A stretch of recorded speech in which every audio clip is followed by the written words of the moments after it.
You incorporate the company, build the product, and line up the clients. The hard part is supposed to be over. But right at the finish line, countless founders hit a solid wall.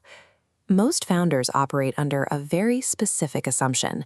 If you hand a bank a valid certificate of incorporation, they will hand you an account number. The reality of global finance is entirely different. Right now, thousands of entirely legitimate, fully registered companies around the world are locked out of the financial system. These companies are not engaged in fraud or money laundering. The rejections stem directly from the invisible foundation of how the businesses were originally structured.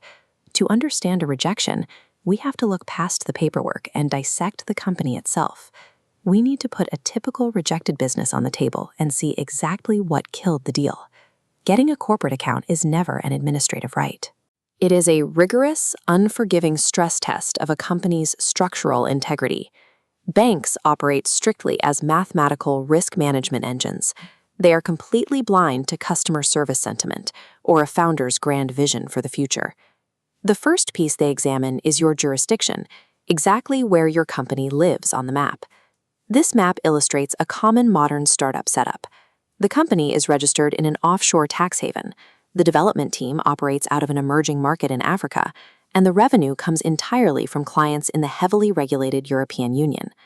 To a founder, this looks incredibly efficient. You optimize for corporate taxes, keep operational costs low, and tap into high-value European contracts. To a compliance officer, this is a mathematical nightmare.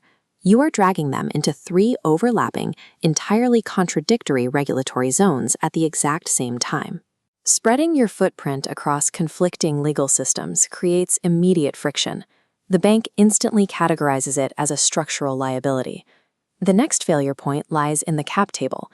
A cap table is a ledger that outlines exactly who owns what percentage of the company. Every financial institution is legally mandated to identify the UBO, or ultimate beneficial owner. This is the actual flesh and blood human being who ultimately profits from the business. This hierarchy tree shows how founders often distribute ownership. They use layered holding companies, trusts, or silent partners to protect privacy or manage equity creatively. This completely breaks the bank's compliance software.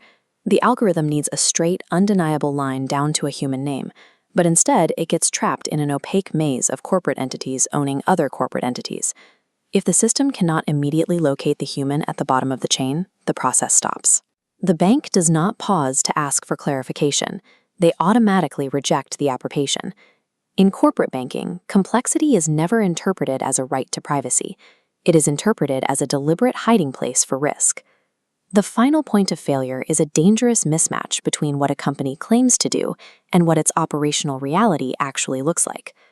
A business might legally register as a B2B, or business-to-business, tech consultancy. However, if their initial operating capital arrives via a wire transfer from a cryptocurrency exchange, automatic red flags go up. Compliance officers aggressively scrutinize documentation consistency.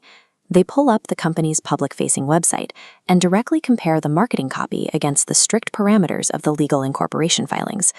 If the legal paperwork says software development, but the website advertises decentralized financial routing, the bank's automated filters catch the discrepancy. To a compliance algorithm, an ambitious marketing pivot or a sloppy legal filing reads as a fatal inconsistency. It destroys institutional trust and immediately kills the application. The global financial system does not treat banking as a disconnected administrative chore that happens after the business is built. A company's banking experience is an exact, unfiltered reflection of its corporate structure. A fragmented, overly clever setup guarantees paralysis. A transparent, clean legal architecture results in a frictionless approval. You have to design your corporate structure with banking compliance as the foundational blueprint from the very first day. A corporate bank account serves as the final, definitive grade on the integrity of your entire corporate architecture.